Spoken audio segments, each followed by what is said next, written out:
right, my good people, are you prepared for the Festival of Games?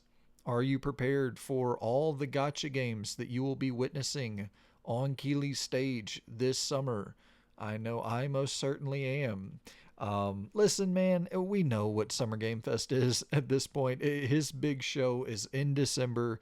That's where the big games are typically debuted. But to be fair, Summer Game Fest every now and then has some real big shit. And probably per show we get like 3 or 4 pretty big announcements each year at Summer Game Fest. So that's what we're going to predict here today. What are the big games going to be? What are the safe picks? And we'll start with the safe picks, the updates, the release dates to things we already know about. We're going to get a lot of that at Summer Game Fest. That's typically what this show is for, but we'll probably get some big shit as well, like 3 or 4 big announcements. But my first safe ish pick on the board is I think that we get Tomb Raider's official delay, The Legacy of Atlantis. I think it will be delayed to winter of 2027. Right now, it just has the nebulous 2026 window attached to it, which really it doesn't mean anything. That could easily mean winter of 2027. And I think a lot of publishers last year were saying 2026, just hoping that Grand Theft Auto 6 wasn't going to hit November, and now it's looking like GTA 6 probably will hit November. By the time you're watching this, it's probably already been delayed, but as of recording this, Strauss Zelnick is out there constantly talking about it's on track, and then with no plans of a delay, this, that, and the other. So it's looking like it's going to hit in November. And if that's the case, a lot of games are going to clear out to Q1 2027. And this, I think, will be one of them. I can't wait to play it, but I think we'll have to wait a little bit. I think we'll likely see Saber at probably every single show this summer. Xbox, PlayStation, Nintendo, Summer Game Fest. They have so much shit cooking and are constantly cooking up new shit as well. I don't know how they have the bandwidth to create all of these games, but I'm going to say Turok. We don't have an official release date for Turok or Jurassic Park or Knights of the Old Republic or Avatar or Hellraiser or John Wick or there's a lot that we don't have official release dates for, but Turok seems to be the furthest along. I think it's scheduled for 2026. No official release date once again, but I think we do get that official stamp for either early 2027 once again or like September, October for Turok. I don't know if y'all remember this, but Sega announced a few years back that they were remaking a bunch of games over there. They were remaking Jet Set Radio and Crazy Taxi, and then Golden Axe and Shinobi. I think Shinobi, that came out in 2025, the 2D action game that was supposedly really good. So they got one on the board, but there's still a whole hell of a lot left to go. And I think I think it'll be the rollout where you start seeing one of these drop every year. So maybe this year's Crazy Taxi dropping towards the back half of the year. Quick announcement to release cadence. So it gets announced in June, releases in September, August, something like that. And yeah, so I think we'll just keep seeing this year after year after year. One of these remakes or new entries in the long running kind of dormant franchises popping back up for Sega. Another title we do not have a release date for just yet is A Plague Tale Resonance. And this is A Plague Tale Resonant, if I'm not mistaken. But anywho, this is, I love the Plague Tale franchise. 1 and 2, Innocence and Requiem are S tier story driven games, in my opinion. And they're leaning more into the action direction for Resonance, where you are going to, like, they're going to try to hopefully meet in the middle there with the excellent narrative, but leaning more into, because Requiem already was going more action heavy with the bow combat and giving you, like, Requiem had the upgrade, like the natural upgrade possibilities where whatever you did in combat or while you were just kind of traversing the open space, your stats would improve based on what you were doing in that game world. And I thought that that was really fucking advanced on a technical level for a team of that size. So I'm excited to see what they can do leaning more into the action direction. And if the story takes a little bit of a hit to get better gameplay and then maybe make their magnum opus for the fourth game in the Plague Tale franchise, I'm definitely down. If you know one thing, you know we are going to be seeing some Souls like and rogue like representation on this stage. And first up in the Souls like department, I think we will be seeing Mortal Shell 2. That's another one that is supposed to have its official release date. I guess Lords of the Fallen is in that camp as well for a Souls like game that is supposed to get its official release date, or has a official release date window for 2026, but no locked in specific date. So either of those games would make a lot of sense popping up here. And I think Mortal Shell 2 is one of, like, I'm not the Souls like guy, but looking at this trailer, I think it's one of the cooler looking Souls likes out there. This is one of the only trailers for a Souls like game I've ever seen where I'm like, damn, this actually looks really fucking dope.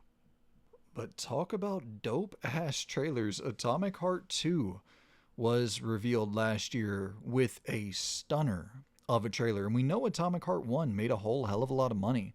So it seems like they're funding the next game to the nines. But to be fair, Atomic Heart 1 had a lot of dope ass trailers before it launched as well. And then the game came out and was pretty fucking busted at launch, did not function properly whatsoever at launch, but it seems like it's been cleaned up and is fairly stable. I there's still things about that game, like the bones of that game are not great. There's a decent foundation there. There's enough to be built on for the next game. I'm not expecting anything remarkable from Atomic Heart 2, but I'm hoping for the best because I kind of did end up vibing with elements of Atomic Heart 1, but a lot of improvements needed for the sequel for sure. So next up on the board, we have one of our Scrolls likes, the new genre that, I don't know, I guess you can't necessarily say new, but last year it felt like we were really starting to see the emergence of the Scrolls like genre with stuff like Tainted Grail really popping off. And even you can kind of look into the Kingdom Come Deliverance. Like there's a lot of Elder Scrolls adjacent elements and inspiration from Bethesda that Warhorse was working towards with Kingdom Come Deliverance 1 and into 2. But I think that the Fate Keeper is the game that I have running right now, and this is one of the more promising looking ones from a combat standpoint. Like you can see right there, being able to force push enemies, and you got these telekinetic powers, and you're kind of blending sword play, the sword and board standard combat, in with your sorcery here, and you're driving that sword through an enemy's skull. It's just got a level of kind of visceral, just nasty, crunchy looking combat, and it's supposed to hit early access in 2026. So yeah, and I mean, look at these character models. Like, this shit looks fucking good, man. And then next up on the board in that same kind of territory, the Scrolls like, this one might not necessarily fit. This might just be a first-person action game.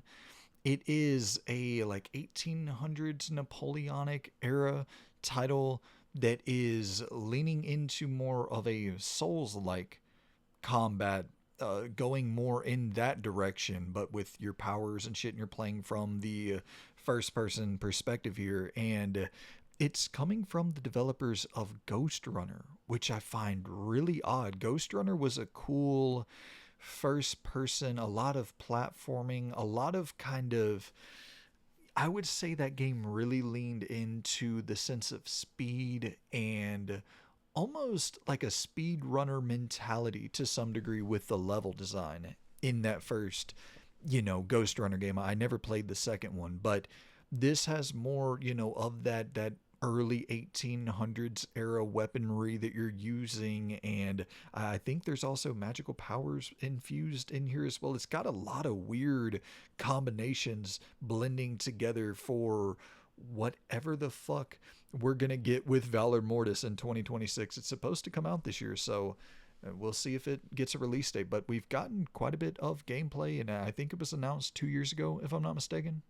And staying there with this very familiar theme of release dates for games that we already know about, Exodus, the upcoming game from, I believe Drew Karpyshyn is writing this one, if I'm not mistaken. And it was a lot of ex Mass Effect, ex BioWare talent on the project. And I know Olin recently left. I don't know what happened with that, because if I'm not mistaken, he was like one of the founders of the studio. But regardless, it's coming from Archetype, the team out of Austin, with some ex BioWare talent leading the project, and it's a very much Mass Effect inspired title, but with time dilation and Matthew McConaughey. That's the one, if y'all remember from a couple years ago at the Game Awards, supposedly Matthew McConaughey is going to be like your Keanu Reeves style. I don't know if he's in your head or if he's some form of AI or if he's actually a character that you're going to get to interact with in the game in a meaningful way. But yeah, I mean, we've seen a lot of updates for this title, and now we're just kind of sitting there waiting for the official lock it in release date. And I don't think it'll be this year. I think they've already confirmed 2027. So locking in something like a January, February, early 2027 release date for this would make a lot of sense. But it's showing real promise. Like, the more we see of it, the more I'm liking it, the more I'm starting to dig the art direction and understand the tone that they're trying to strike here, which for the longest time, I looked at this and I saw kind of the, not cartoonish, but it definitely has its own art style. Like, it's not full blown photorealism. These characters have a little bit of, I don't want to say, because it leans into some of those cartoonish directions, but you could also look at Rockstar games in a way and go, well, those characters don't quite look photorealistic. There's something about Rockstar games where it's like, those character models don't look like Death Stranding character models. There's a separation, and it's not to say one is better or worse than the other, but Rockstar games have a different art direction that they're going for. And this feels like, yeah, there's some realism there for sure in Exodus, but it's got its own lane that it's walking in artistically. And I can vibe with that, especially the more I'm seeing the environment design. And this is a title I have been wanting to get my hands on for quite some time. This is Spine, the Gun Fu title, Sifu, Arkham kind of, if Sifu and Arkham had a baby, it would be something like Spine. And hopefully that is true in terms of quality and not just inspiration. But when I first saw it, I remember it was like this dope ass cinematic reveal. I think it might have been this right here, but more CG. But that opening shot, I don't know if they're in an airport but there's an opening like cinematic shot the first time this game was revealed, or the first time I saw it personally, where I was like, I don't know, is this some money laundering scheme? Is this some AI? Like, what is this? I didn't feel like it was real. It just, and that's a compliment. Like, it looked too fucking good to be real, that first shot. And then the more I saw it and the more gameplay was rolled, I was like, oh, okay, they're really doing this shit up. And then they're full blown going for it with the Arkham inspiration, with the Sifu inspiration. And so let me get my hands on that bad boy. We need more Arkham likes. There's not enough flow based, counter based combat systems in the industry anymore. Things have leaned so heavily into the Souls direction, where early on, when Arkham came out in 2009 with Asylum, there was way too many games aping the Arkham combat system. And now it's like way too many games aping the Souls-like system, but it's such a bummer that both of those two combat systems came out in 2009, with Demon Souls and then with Arkham. And then since 2009, Melee Combat has just been like, developers are like, fuck it. We'll just borrow from that. We're not going to create anything new. Everything's going to be Arkham-based or Souls-based. And that's obviously a very gross generalization. Like, I understand there's more than just that. I just mentioned Sifu and Dragon's Dogma and 007 First Light. Like, there's examples out there that are not just that, but you get what the fuck I'm saying. This is one I've had my eye on for a while as well, just due to the sheer batshit nature of it, a Dynasty Warriors kind of Muso styled experience. Like, I don't know, medieval times, but you're bringing in modern military equipment and modern vehicles into the mix of battle here. It looks so fucking silly, but I want to play it so desperately bad. Like, this looks so fucking fun to me in just a batshit chaos from moment one to moment done. So yeah, I'm looking forward to Kingsmaker, and it's been in development for quite some time. I think it was announced, if I'm not mistaken, in like 2021, 2022. So we've known about this game for a hot fucking minute. And I think it's a real small team working on it. So no pressure, no rush. It's easy for me to say that my life is not on the line, my livelihood is not on the line, but yeah, they're making something real special here. Like, there's yeah, I imagine some real money went into this. So shout out to the team, and shout out to the idea. It's fucking batshit silly, and I want to get my hands on it. Wait a fucking second. Let me run this back. I just saw this in the trailer as I was about to move on to the next game. I just saw this little snippet right here. Look at this shit. You're dealing with superpowers and going to the future. What the fuck is this game? I never saw that bit in the trailer before. That elevated my hype like 10 points. Do y'all remember this Blood Message title? This was, I think it's being funded by NetEase from, China, and it's got real money backing it, and it's just super fucking cinematic, third person action adventure game, very inspired by, you see a lot of Uncharted inspiration in this. Let me get to like one of the dope ass shots. There's some cool shit in this trailer. Okay, yeah, here we go. Some of the more action driven elements, and I don't know, it, some of this gives me a little bit of that Unreal Engine 5 tech demo, somewhat Hellblade 2 vibes for sure. But then again, whenever you're making a linear narrative driven third person action adventure game, it's like, I'm kind of fine with that. The thing I had a problem with Hellblade 2 was, it was just, it was definitely more ambitious in certain spots, but it had a lot of the same fundamental flaws, with the puzzle solving just being so damn boring. And but like, the Tang Dynasty era that they're trying to represent here, and just some of the imagery, some of the visuals on offer, with the sand and the particle effects and the fucking, like, there's a big sand monster that pops up later in the trailer, and it's just, it's got a lot of sauce to it in this opening trailer right here. And just like right there, that shot right there is so fucking dope.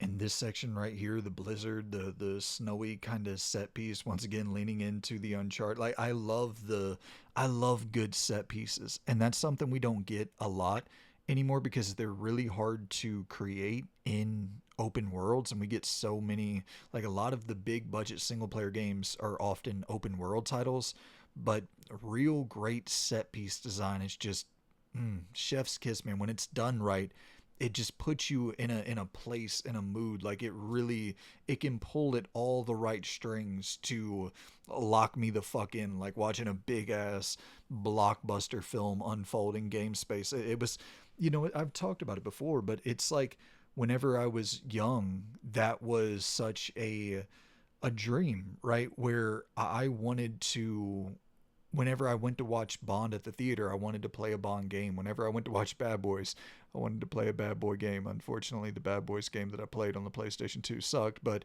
you know what I mean? Like Rush Hour, I wish there was a great Rush Hour game. And so having that to where it's like, I see the cool shit happening in the car chases and the fist fights and all of that, but I want to play it. And then so whenever stuff like Uncharted rolled around, and these games that were kind of mimicking a little bit of film but letting you play the best moments, I was like, oh my god, give me this all day, every day, twice on Sunday.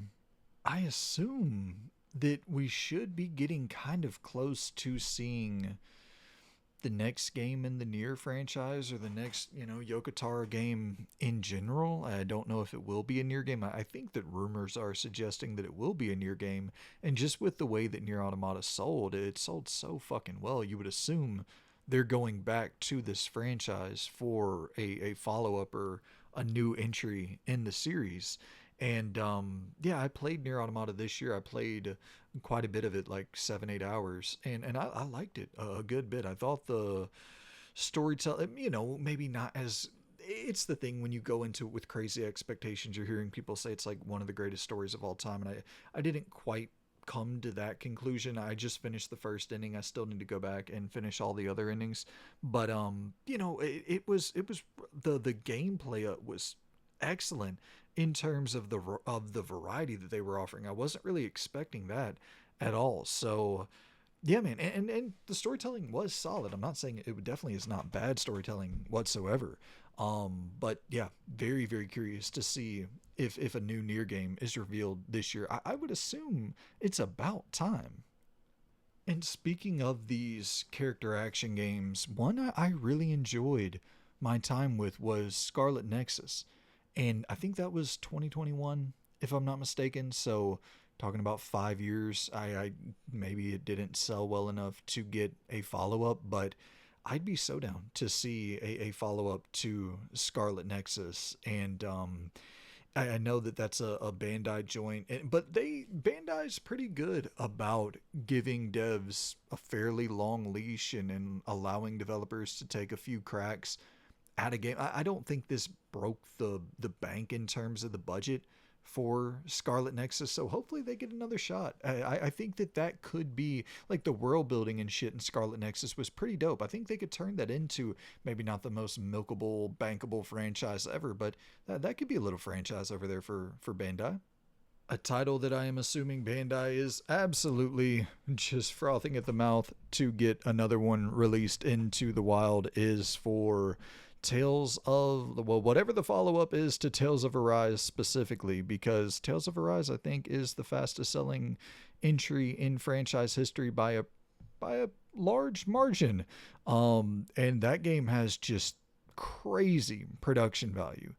I didn't finish Tales of Rise. I played like 20 hours of it, and the story wasn't phenomenal, but the gameplay was rock solid, and the production value, like the cutscenes, like the full blown animation and shit inside of those cuts, it was just fucking jaw dropping from a visual standpoint. And so, yeah, dude, I think that Bandai Namco is definitely wanting to get another Tales of Arise game out there to you all. So, and then that's another one. If I'm not mistaken, that might have been 2022. It was either 2021 or 2022. So it's been a little bit. And speaking of, it's been a while. As my good friend Aaron Lewis once said, Star Wars Eclipse, where the fuck are you at? What the hell is going on over there at Quantic Dreams? They made like a free to play looter shooter last year, or free to play hero shooter, some shooter shit last year. Quantic Dream, what the fuck are you doing? Why is all attention focus not being put onto Star Wars Eclipse? And that's another. I believe NetEase, if I'm not mistaken, owns Quantic Dream, or is it Tencent that owns Quantic Dreams now? But regardless, it's another one that I'm worried about Quantic Dreams and the future of that studio, because they made really solid games. I know people like to make a joke about Quantic Dream titles, and then it is like some of their shit is definitely memeable. I will, the whole Jason thing with Heavy Rain, they'll never live that down, but I think that's a fairly cute. I don't think that's too inflammatory or anything like that. But you go into even out the gate, Indigo Prophecy. I loved Indigo Prophecy on the PlayStation 2, and then you go into your Beyond Two Souls. Well, I guess Heavy Rain was before that, but Heavy Rain, Beyond Two Souls. But Detroit Become Human was so fucking good, just a stunner from a visual standpoint. And yeah, and the branching, like how it showed you the branching effects of the decisions that you made and all the different possibilities at the end of each chapter. Like Detroit Become Human really had some shit going, but could I get that in a Star Wars universe? And they're talking about, you know, having more action elements in the mix as well. I'm losing my voice a little bit. I apologize. I've been recording these damn prediction videos back to back, but these, having the more action elements that they're going to try to include into Star Wars Eclipse, like if they can nail that, this could be their launch pad into a totally new territory for that team. So, and that I've talked about it before. I think I talked about it in the last video, so I apologize. But I've been like yearning for a choose your own adventure style of game where you actually can branch out and make different decisions, but also you can shoot some shit. You can use a sword. You get into Jedi battles. Like, let's get funky with the choose your own adventure genre. Okay, yeah, I guess we are in full blown fucking risky territory here for these predictions. And once again, think of these more as throwing a dart at a dartboard and just hoping that I can get on the board opposed to trying to hit a bullseye every single time. Like most of these will not be at Summer Game Fest. I do not in any way, shape, or form think that. These are just like some of the possibilities that are available. And I got Stray running on the screen. It's been a while since we got Stray. Stray was a Game of the Year nominee in 2022. So that team, what's it, Blue 2? That's fucking Blue, I think it's Blue 12, Blue 2, something like that is the name of this studio over there. So hopefully PlayStation is funding this thing, or they're getting real funding for it. And there's a lot of directions that I think you can go in with Stray 2. I mean, you could make it a co-op game, a fucking cat co-op platformer. I fucking that yeah. I think people would sign up for a It Takes Two version of Stray, but playing as two cats and having more open-ended design to the levels opposed to the linear kind of mascot platforming, action platforming that you get from your Hazelight games. This is a game that I will bring up every chance I get because I just want to see more of it. This is Ill, the first person condemned like. Can we coin that term, a condemned like? Did condemned make enough of a splash to get its own moniker there? Can condemned be its own genre, the condemned like? But this title, Ill, just yeah, it looks fucking ill.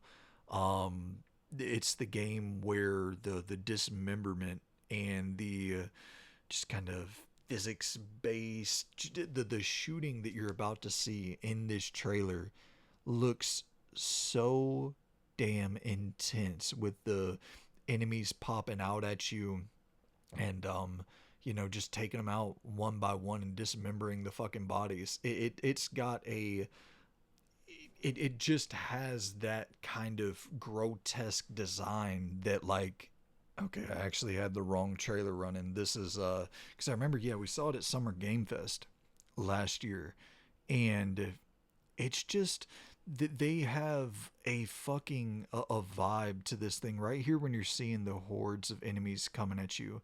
And like the way that the enemy looks at his arm as you just blew his fucking arm off. And some of this, I'm not even 100% sure if it's going to be. Is all of this full gameplay? Like, I question it. And that's, once again, such a compliment. If this is 100% gameplay, and it's not just like an in-engine render or like some CG blended in-engine, sort of hybrid thing, then fuck yeah, dude, sign me up. And I mean, it is being funded by Munfish, the team behind Atomic Heart, so they're able to receive some real funding on this thing. And shit, dude, if this can even look half as good as what we're seeing right here in this trailer, we might be in for a real treat with the old Ill.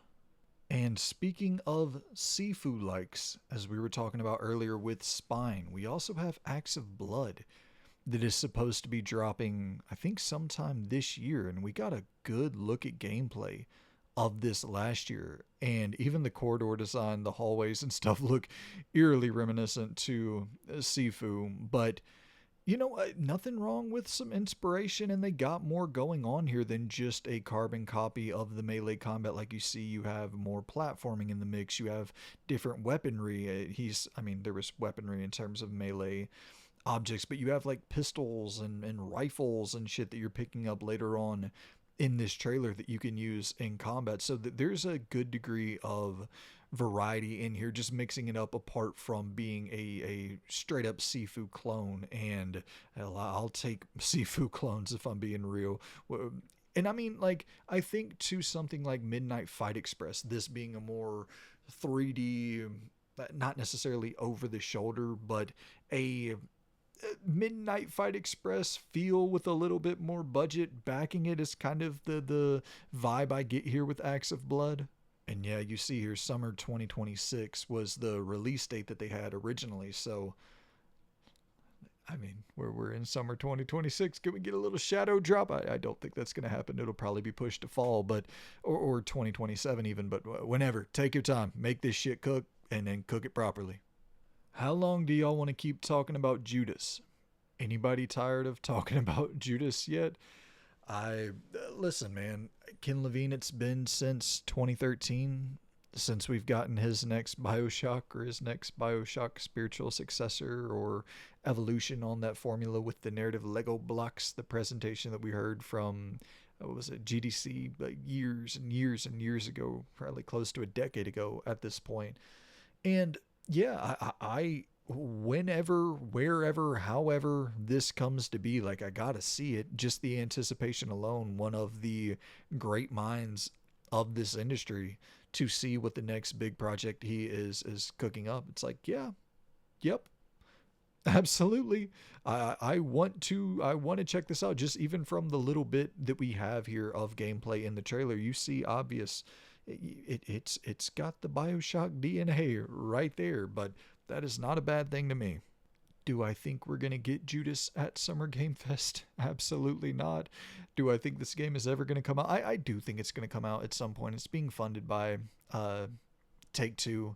And so, like, it'll come out at some point, but they are notorious for letting their developers take a long ass time, as you see on the other end of that spectrum with BioShock, gone through multiple different reboots, and yeah, been in development hell for quite some time, but they're still allowing the team over there to continue work on that new BioShock title, with old Rod Ferguson heading the charge.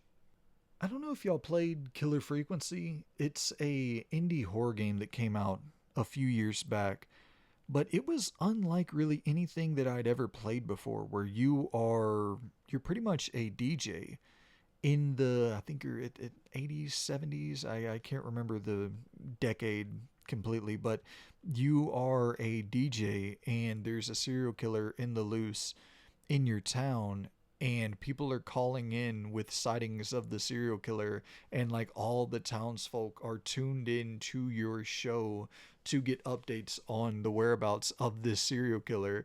And so you're trying to like help solve puzzles to get people away from the serial killer based on the last caller who had a spotting of him. And it's just got some cool branching effects where you can have all of your townspeople killed or all of them saved. And yeah, it's got some cool like narrative reveals throughout. I'd love to see a follow-up to this, or once again a spiritual successor, or another game something like this, where you are maybe not necessarily a radio host, but something in that vein. There was just such it captured such a specific tone of, you had to go and like grab the records out of the rack and slide the vinyl out, put them on the turntable, and you had to make sure that you pressed the on air button. It was just very tactile in that way, and I appreciated that. And this was kind of right alongside Killer Frequency and Dredge came out the same year. I think it was 2023.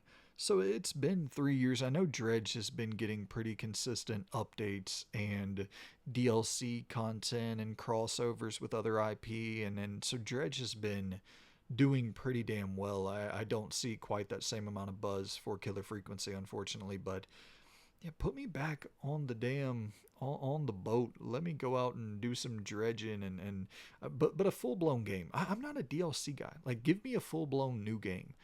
And I've always thought that the alone at sea, the kind of isolationist sort of vibe, and it would be cool to be able to get off the boat as well though. Have like certain small walking sim, even if it's just first person walking sim, very contained, very linear small sections on an island that you have to go and figure something out just real quickly before you get back onto the boat. Like there's cool ways to experiment with that formula without doing the exact same thing again for a sequel. But I assume we'll get a sequel for this. I think it sold very well. This is a game I think about probably more often than I should based on the quality of it, but that AEW game was really bad that came out a few years back, but the bones of this thing are not horrific. Like the gameplay structure is very similar to No Mercy. It's not on that level. It's not on Def Jam Vendetta, Def Jam Fight for New York, even Def Jam Icon levels of quality, but it's in that territory, you know, and the modes were utter dog shit. But like that's probably one of the easier things to recorrect. If you have a foundation, a solid base to build off of, and you get like some better writers in there for the story mode, and you put a little budget backing. I don't think it sold well enough to even get a follow up, unfortunately. But I, that in and of itself kind of surprises me that it didn't make any noise commercially, because I know I was frothing at the mouth for this thing. I was yearning for a competitor to the 2K series in the wrestling space. So for it not to do anything, to have no motion, like I don't know. I don't hear any buzz about it. I never really heard much buzz about it, which just that surprised me. I thought this would have done better on just on a commercial front, even with reviews being horrible. I thought people would go out there and be like, "Fuck it, dude. We have nothing else. There's no Fire Pro anywhere near the future. I don't know if we'll ever get another Fire Pro game again. If we got Fire Pro with this level of combat, like this level of in-ring wrestling back to the No Mercy era, but with all the management systems of Fire Pro Wrestling, Jesus, you're talking about a dream wrestling game." Something I'm really, really curious about is, so Perfect Dark, the game that Xbox canceled, where they had the initiative, their quadruple A studio working on it, and the game was in a pretty rough state with that quadruple A studio heading it up, so they brought in Crystal Dynamics to clean it up and to polish it up enough to get out the door at some point. And then they ended up coming to the decision that it would just cost too much to continue funding it, and so they shut the game down. And in the process of doing that, there were developers like I believe Daryl Gallagher, if I'm not mistaken, was leading the project at that point, and he was hoping that, like, hey Microsoft, can we pitch this thing to Take Two? I think that they'll see the vision of this with their understanding of like it takes time and funding to develop the best games in the world, right? And like they're like, "Oh, well, we believe in this. We think we really got something fucking special here. Can we see if Take Two will fund it?" And supposedly the Take Two didn't feel like the deal was really in their favor whatsoever, and so they pulled out of it. They were like, "No." But then they ended up forming a studio with Daryl Gallagher, who was the head of Crystal Dynamics for a while, and if I'm not mistaken, was the head of Perfect Dark for a time period. I don't know how long exactly, and I could have my timelines mixed up a little bit, but I do believe he was in there at some point heading up the project for Perfect Dark. And so are we going to get something that closely resembles Perfect Dark? Are they, because you look at what, that's one thing you got to give some credit to Phil Spencer for, right? Like, I do think he fought for these studios to get a new lease on life whenever Satya Nadella and the Microsoft executives were making cold, hard business decisions. I do think Phil Spencer had the humanity left in him to be like, yo, send Tango to another fucking publisher. They're one of the best teams on the planet. Why are we killing this studio? And then they got him sent to, unfortunately, Crafton, but they at least they have a new lease on life. And it's like, okay, well, they were able to retain the Hi-Fi Rush IP, and of course, the new team at Take Two being headed up by Daryl Gallagher that Take Two is funding, they're not getting the perfect Dark IP, but are they getting any of the assets? Are they going to be able to carry over development to any degree? Can they like, is there, are, are there any possible scenarios for them to turn this into a new IP? Because by the looks of it, there's definitely some similarities to the original Perfect Dark, but not a fucking ton. You know what I mean? So could you fucking imagine? Take two GTA 6 money being able to fund this shit. Fuck yeah, that's a dream scenario. So last year Ubisoft sold the Cold Fear IP to Atari, and Atari also owns Night Dive, the kings and queens of the remaster.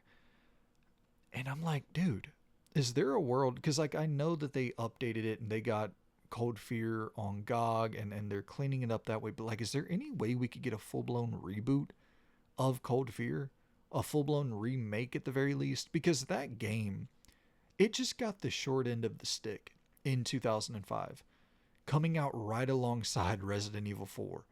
And like, I think there are things about Cold Fear, like some of the survival adjacent mechanics in Cold Fear were really fucking unique. And the boat shifting around, and like there's a lot of unique shit about Cold Fear that I would love to see people explore for the first time. And I know, right, like the survival horror, non-Resident Evil, non-Silent Hill IP don't tend to do well.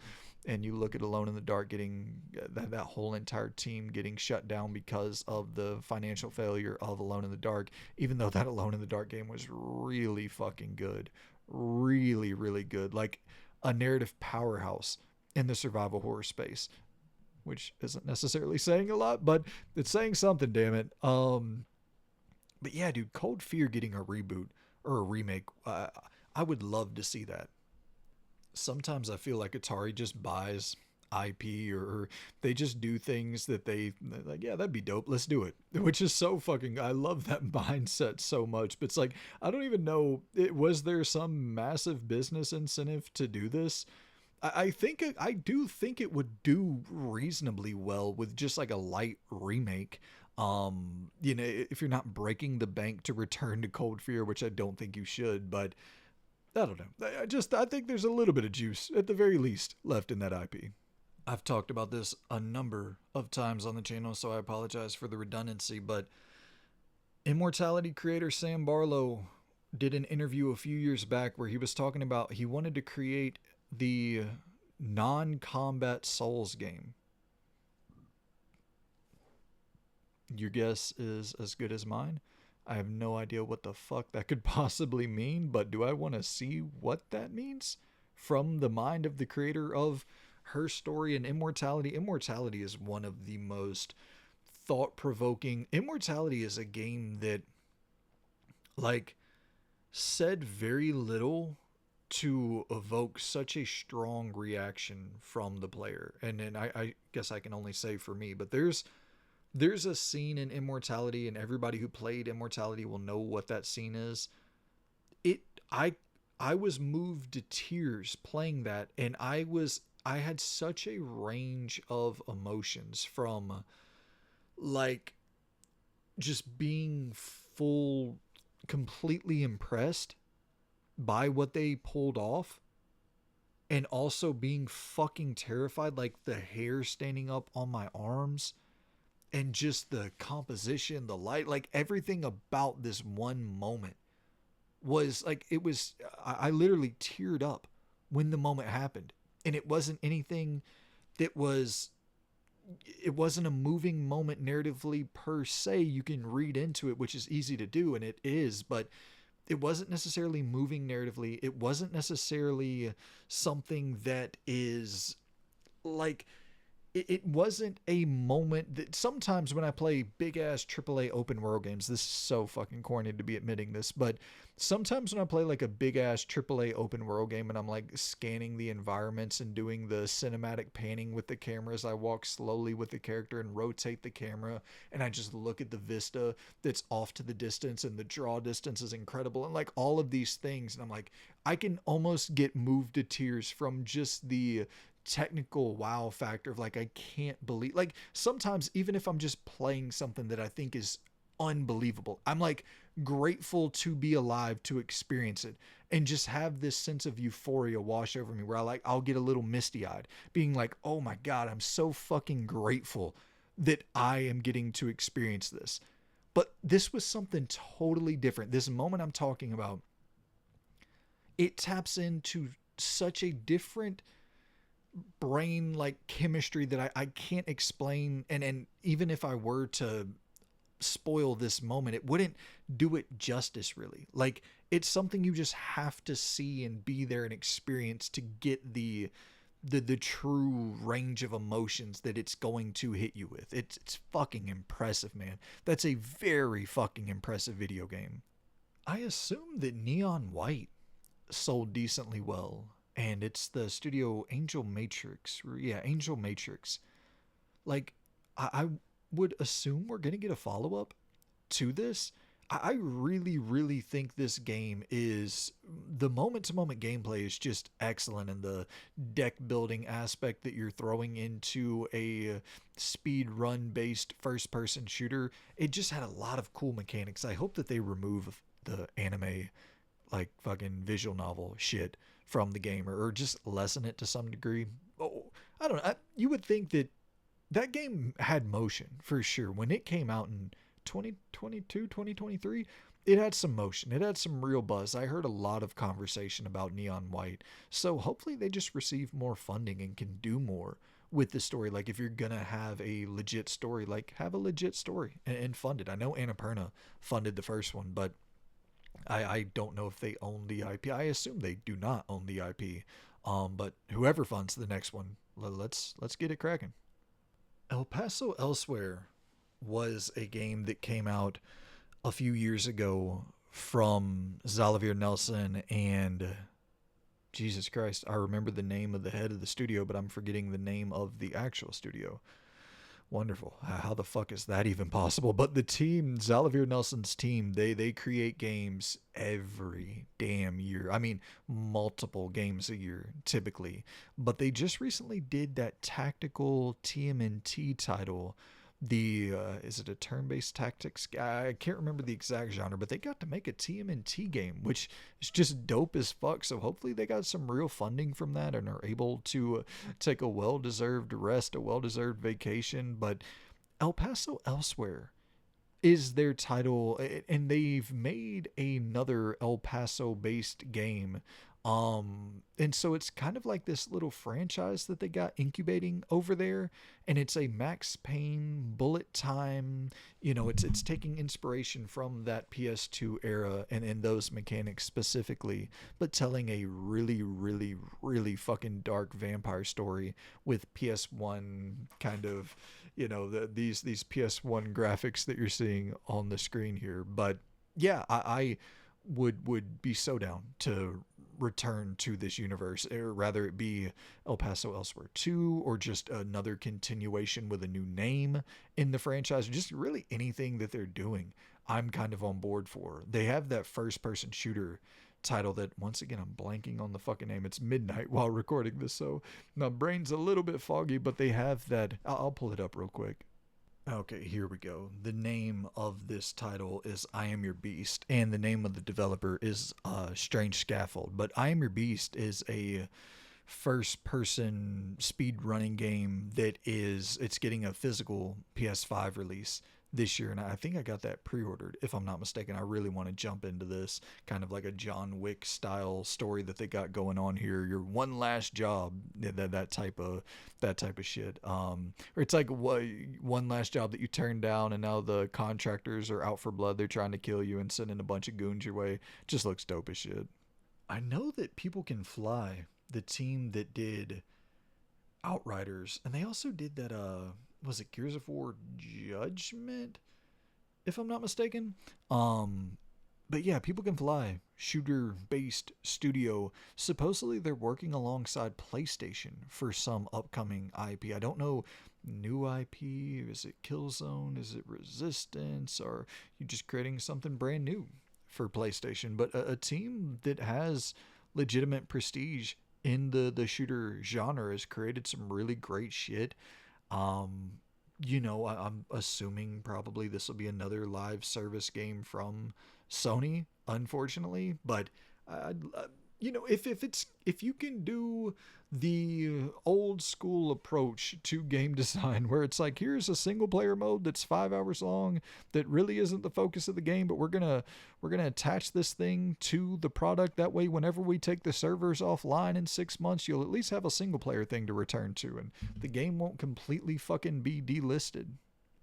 I feel like I don't think we're gonna get another Outer Wilds, but Mobius Digital, the developer behind the Outer Wilds, I think that game did well enough for them to probably fund something. I'm not saying crazy, huge, massive leap forward, but I would assume that they made their money back and then some from the Outer Wilds, and will be able to go on to create something just as ambitious, which the Outer Wilds was very fucking ambitious. Yeah, I once again, I doubt they're gonna return to this IP, but the structure of this, just kind of the accruing more knowledge over the course of your playthrough, and having that roguelike ish sensibility to it. I think also kind of in that same vein, the Forgotten City, the game that came out in, that's another one that came out in 2021. The Outer Wilds was 2019, the Outer Wilds, and then I think they did Echoes of Wisdom, or Echoes of something.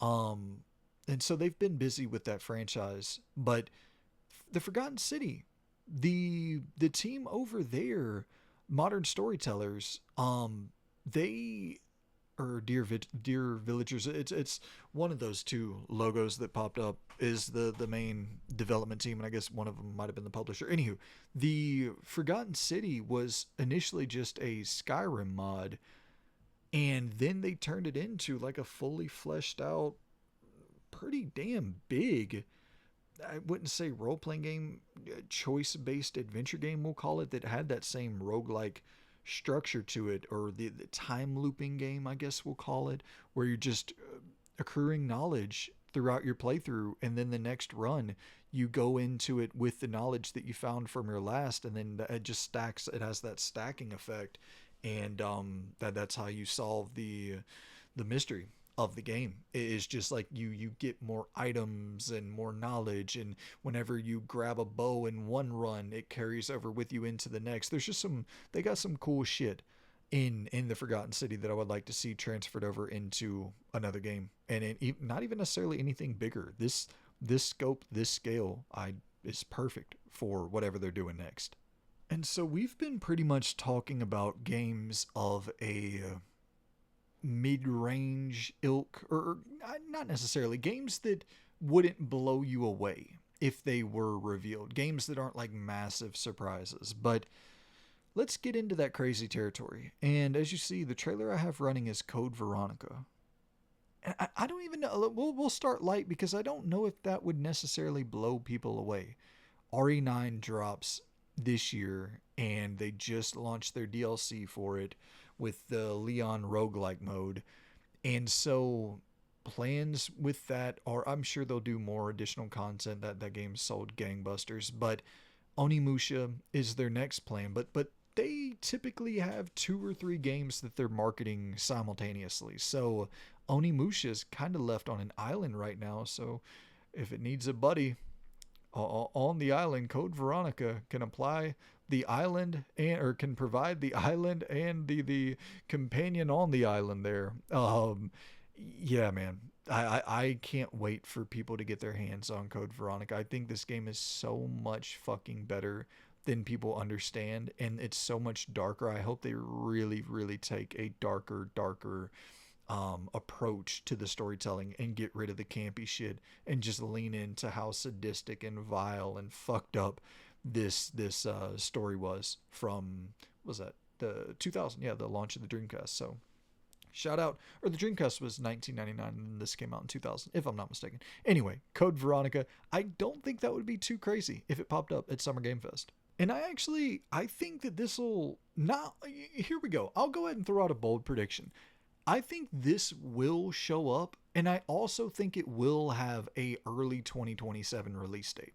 Like, I think you're getting this pretty fucking soon, because they got a lot more in the can for Resident Evil. So they're gonna get Code Veronica out, Resident Evil 0, Resident Evil 1, and then probably 11 or 10 after that.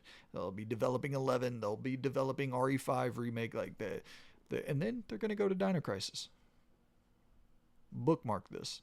And if the saying is true, where there is smoke, there shall be fire. The Witcher 3 DLC sure is fucking smoking. It is the smoking gun of the industry that everyone is talking about. Seemingly everyone knows about. I don't know about this. I can't confidently say one way or the other if this thing is true, but a lot of people are sticking their neck out for the fact that the Witcher 3 DLC will be dropping in 2026, that it is a real thing, and I guess we'll take them at their word on that. Like, I don't know why so many people would be talking about this thing unless it was true, right?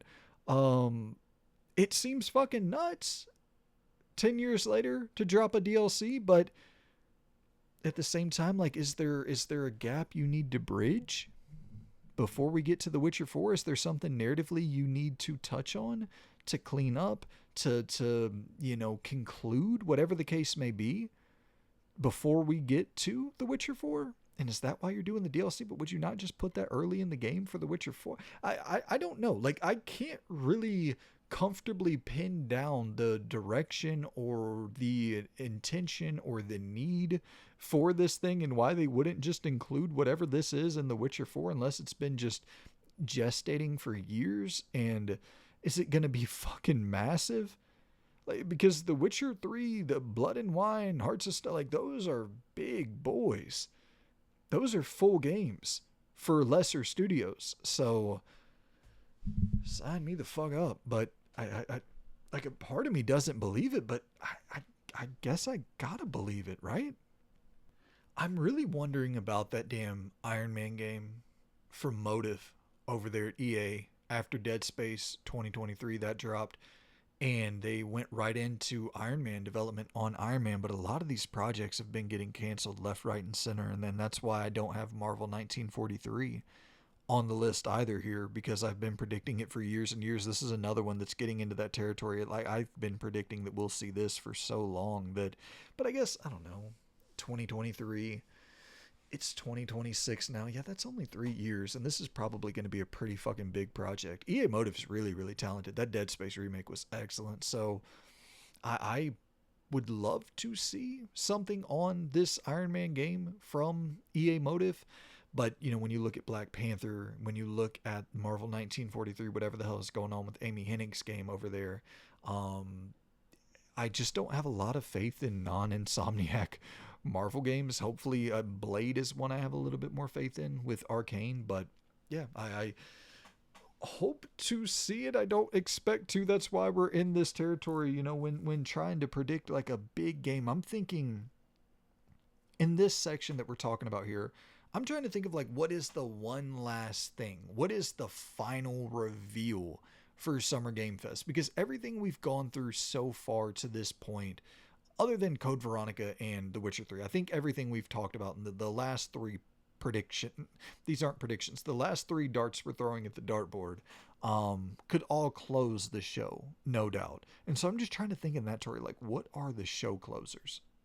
There's a lot of rumor right now about Rocksteady going back to the drawing board and trying to get their confidence back with a Batman Arkham Asylum remake. And I think that's very, very unfortunate, in the same way that 343 or Halo Studios, whatever the fuck, going and creating Halo campaign evolved. It's like, God, man, let's move forward. We got enough Halo remakes, remasters. We're good. We're good. Um, and Arkham Asylum, like the remaster just came out a couple years ago, or the collection, the Arkham collection. It's like, do we really need that? Probably not. I hope that I hope it's a bait and switch. Sometimes these companies will get information out there to the press and throw people off the scent a little bit. And so hopefully that's the case here. And hopefully we're looking at the big reveal being fucking Batman Beyond Arkham. Like that name would be pretty fucking dope. Beyond Arkham, going with the Batman Beyond moniker and tackling that character, like I the motorcycle, the black and red get up. You can just think of that trailer in your head. I assume it's running in y'all's head in the same way it's running in mine, where you don't quite know what it is at first. Like, it's Batman, and then that's obvious early on. But then, like, the color palette starts changing and leans into the black and red, the spoke on the bike. What, like, small things start giving it away. We're like, oh, what is that? What is that? And then it's like the full blown giveaway with the new costume. And yeah, man, I would love to see that direction for Rocksteady. I really, really, really don't want to see a remake of Arkham Asylum. I know it came out in 2008, but there's certain games that have aged so well that it's like remaking it doesn't really. I don't see a world where you move the needle with that in the same way that Dead Space didn't move the needle, because it's like you get to a point in that PS3 360 generation where, you know what I mean? Like, what is there to remake? A lot of these PS3 360 games are fucking flawless still to this day. And I don't think it's nostalgia really. Like, I played a lot of PS3 360 games for the first time as an adult because I missed out on a lot of that generation in high school. Like, I played Dead Space 1 for the first time in 2017, probably, something like that, and then went back and played through the series. And Arkham, I played day one, but I've gone back and replayed Arkham Asylum, City, Night. Like, they all hold up really fucking well. Arkham Knight might be the best looking game. That's why I constantly run this trailer, because every time I look at it, I'm like, what the fuck? How, how in the fuck is this possible? This was a launch year, or it's technically a launch year game. It's in the first 12 months of the next gen console life cycle for PS4, Xbox One. It's like, what a masterwork of art direction, game design, just visual identity. This thing is drop dead gorgeous in 2026 in the same way it was in 2015. One of the best looking games, period, bar none. Stack it up against anything from this generation, and it still comes out, maybe not on top, but it's going down with a fight. I know, once again, talking about Sony, talking about people can fly, and Sony liking to spread the goodwill and be at this show and that show and kind of keep their name in the zeitgeist for as long as possible, and remain somewhat relevant throughout the summer, even if it's not at their show. You think to, even with the Game Awards, right? Like, Intergalactic was at the Game Awards. It wasn't at a State of Play, which is wild for a game of that caliber. You think to, maybe there is something there with Naughty Dog. You think to fucking The Last of Us Online, the factions game that they canceled, that was debuted at Keeley's Summer Game Fest show in 2021 or 2022. And so they have a history of Naughty Dog and showing up at a Keeley showcase, and just PlayStation games in general. Like, I think Returnal debuted at the Game Awards, if I'm not mistaken. The PlayStation pops up, they pop up a lot at SGF and the Game Awards, and try to spread it out a good bit, which I guess everyone but Nintendo does that. But it's like, I do I try to keep my nose clean and try to keep my eyes away from the rumors, the leaks, especially when it comes to franchises that I love. Uncharted is a franchise that I absolutely fucking adore. Probably my third favorite video game franchise of all time, behind Resident Evil and Grand Theft Auto. Um, and so it's like, but yeah, I saw some of the rumors and quickly tried to scroll past them on Twitter, but it's looking like something relating to Uncharted exists. And we should probably have gleaned that from the little teaser shot that we got of the girl exploring the cave in the live action sizzle reel trailer that dropped a few years ago. I don't remember the exact date. I feel like at some point I just start guessing years and I'm like, it's got to be one of these. Um, and so Uncharted, how does it come back? What's the move? You're not going to get a big reveal here, just in the same way you didn't get a big reveal with Intergalactic, although it's like a 5 minute long trailer, but it didn't show a lot. Like, you got the tone idea, you got the you definitely understand that this thing is being sponsored out the ass with your Adidas. I shouldn't say sponsored. It's just using real world items in game. You got your Porsche and your Adidas and your Sony Walkman, and you got all of these different like real world kind of 1980s culture being infused into this sci-fi world. And it's just like that right there alone, you begin to get intrigued and you're like, well, what happened? How are we here at this point with this Porsche fucking spaceship in 1984 or whatever year you were in? I don't remember some of the CDs that she's selecting between to really figure out the date of when this is taking place or whatever. But like, how are we here at this point? Like, what's the whole retro futuristic? What is exactly the angle for Intergalactic? But anyway, we're talking about Uncharted. It's definitely midnight. My brain is fucking pinging, boy. Um, you know, Uncharted. Like, what is the move? Do you just do a teaser trailer, I assume, but like, what is the teaser trailer?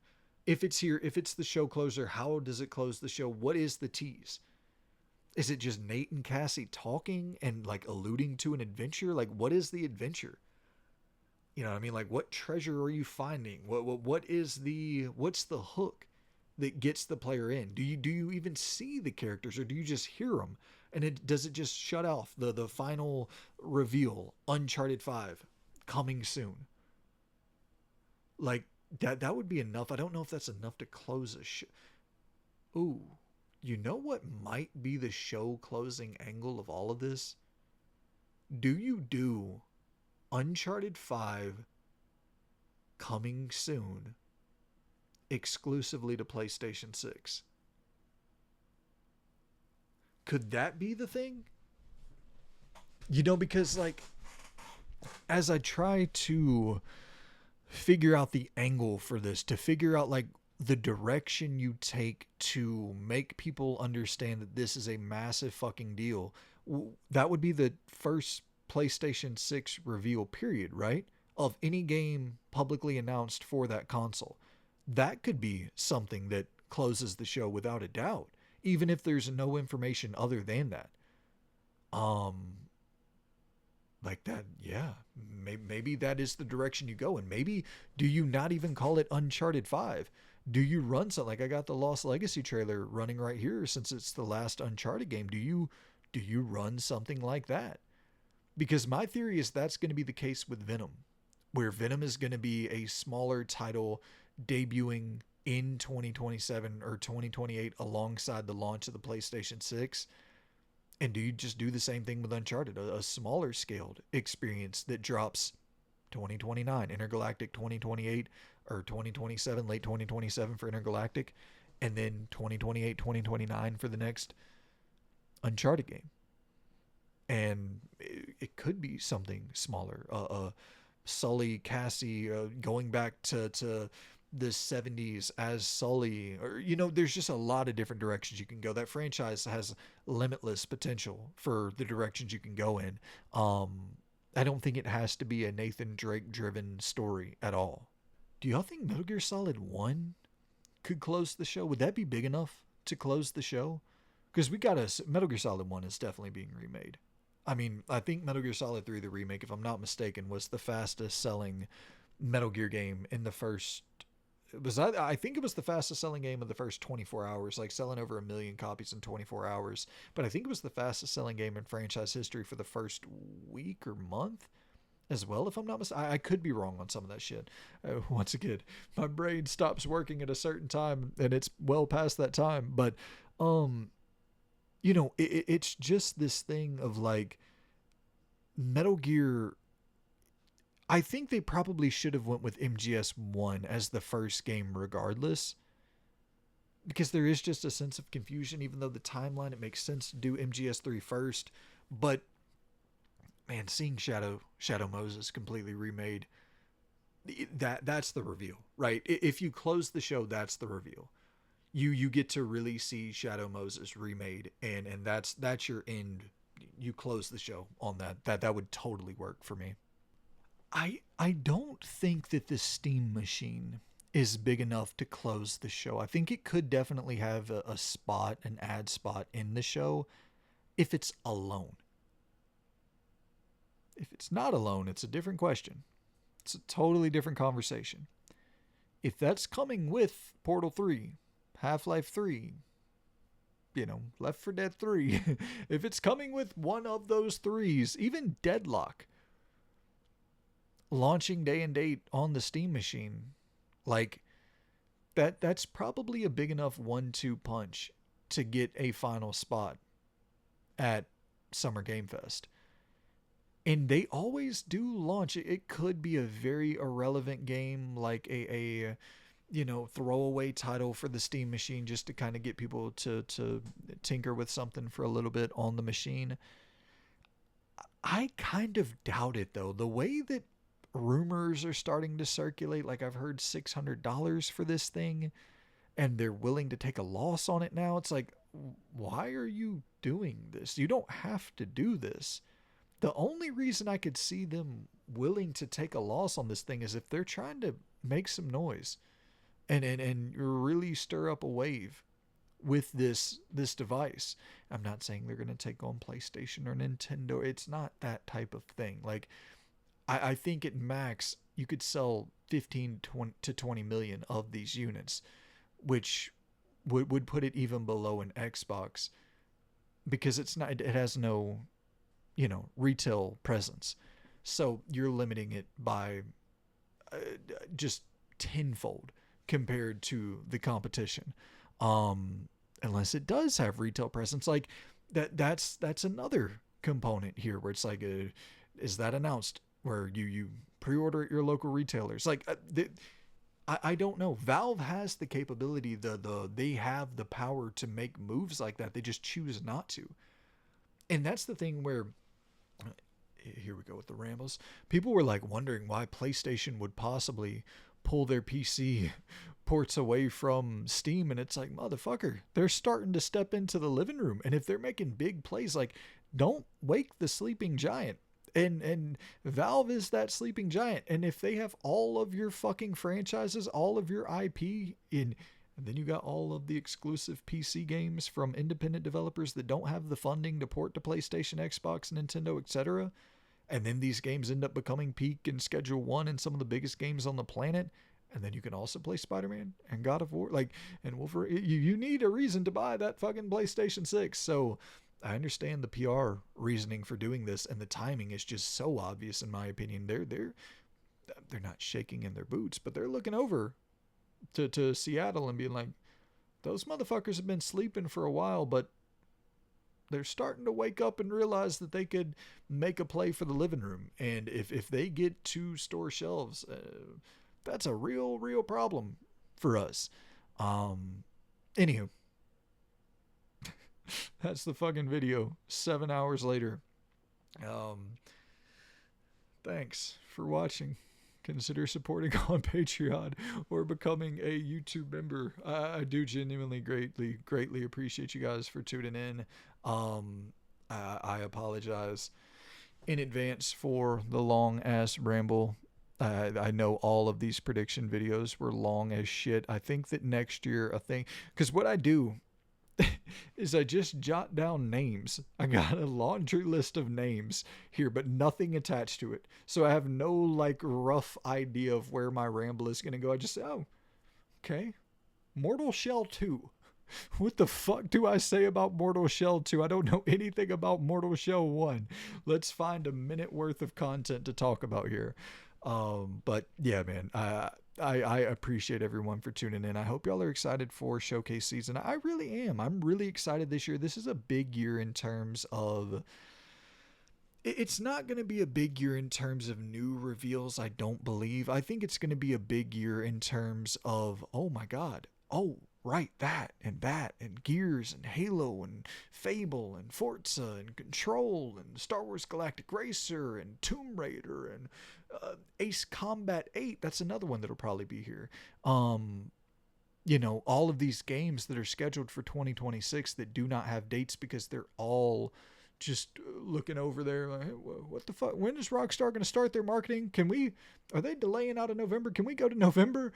And so it's just as soon as GTA 6 trailer 3 drops and they reconfirm November, or if they delay it, like all of that is going to massively shake up the announcements and reveals, and hopefully that will be in time for Summer Game Fest and these showcases. It would be such a dick move if Rockstar doesn't drop trailer 3 until like July and makes all of these publishers just kind of sit there on their hands throughout their last big marketing beat of 2026, because your marketing beat for 2026 at the Game Awards, that's really a marketing beat for 2027.